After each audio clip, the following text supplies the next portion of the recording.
সকাল 6:30 নাগাদ বাধাঘাট থেকে আইডিটলাগামী লঞ্চ ছাড়ে ঠিক টাইমেই।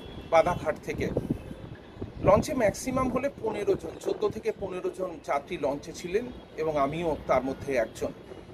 জল যথেষ্ট পরিমাণ ঢেউ রয়েছে, জলে সেই সময় ছিল, টানও রয়েছে। লঞ্চ তার নিজের গতিতেই আস্তে আস্তে এগিয়ে যাচ্ছিল আইডিটলার দিকে।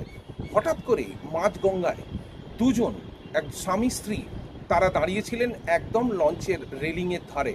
হঠাৎ করেই রেলিংটা সরিয়ে দিয়ে তারা মাঝগঙ্গায় ঝাঁপ দেন। ঝাঁপ দেওয়ার সঙ্গে সঙ্গেই যারা লঞ্চে ছিলেন তারা সবাই চেঁচিয়ে ওঠেন এবং লঞ্চ থেকে দড়ি এবং যে লাইফ টায়ার রয়েছে সেই লাইফ টায়ার ছুঁড়ে দেওয়া হয় তাদের দিকে। কিন্তু জলের অসম্ভব টান থাকার জন্য তারা লঞ্চ থেকে অনেকটাই মাঝখানে একটা গ্যাপ তৈরি হয়ে যায়। কিন্তু সবাই চেষ্টা শুরু করেন এবং লঞ্চ থেকে সেই মুহূর্তেই তারা দুজন ছিলেন এবং লঞ্চেরও একজন ছিলেন, তারা ঝাঁপিয়ে পড়েন জলে। তারা যে কোনোভাবেই হোক বাঁচাতে হবে সেইভাবেই তারা এগিয়ে যান সেই দুই ব্যক্তির দিকে। দুই ব্যক্তির বয়স দেখে মনে হয়েছে আনুমানিক 45 থেকে 50 বছর, স্বামী স্ত্রী। যখন তারা ঝাঁপ দেন আমি নিজে দেখেছি এবং তাদের দুজনের একে অপরের সঙ্গে হাত ধরা ছিল। ভদ্রমহিলা শাড়ি পরেছিলেন আর ভদ্রলোক ফুল হাতা জামা এবং প্যান্ট। এরপর আস্তে আস্তে লঞ্চকে স্লো করে এগিয়ে নিয়ে যাওয়া হয় তাদেরকে বাঁচানোর জন্য এবং সবাই চেষ্টা করেন।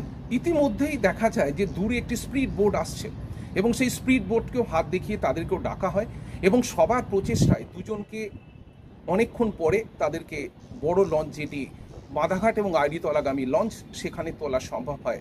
এরপর তাদেরকে বিভিন্ন মানুষ প্রশ্ন করেন, আমিও ছিলাম সেখানে।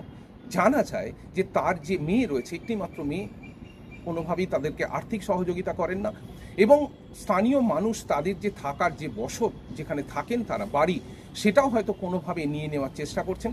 মেন্টালি তারা প্রচণ্ডভাবে ভেঙে পড়েছেন এবং তারা বলছেন আমাদের আর বেঁচে থাকার কোনো প্রয়োজন নেই, কারণ আমাদের কাছে খাবার নেই, আমাদের থাকার কোনো জায়গা নেই, তাই আমাদের কাছে মৃত্যুই হচ্ছে একমাত্র শেষ ঠিকানা। সেইভাবেই তাই আজকে তারা সিদ্ধান্ত নিয়ে নিয়েছিলেন ভোরবেলা যে কোনোভাবেই হোক দুজনে একসাথেই মৃত্যুবরণ করবেন, কারণ একজন যদি থেকে যান আর একজনকে দেখার কেউ নেই। শেষ পর্যন্ত তাদেরকে উদ্ধার করা হয়, তাদেরকে বোঝানোর চেষ্টা করা হয় লঞ্চের যে কজন ছিলেন। তারপর আস্তে আস্তে সেই লঞ্চ আবার বাধাঘাটে ফিরে আসে এবং বাধাঘাটের লঞ্চ কর্তৃপক্ষের হাতে তাদেরকে তুলে দিয়ে এরপর আবার লঞ্চ যাত্রা শুরু করে আইডিটলার উদ্দেশ্যে।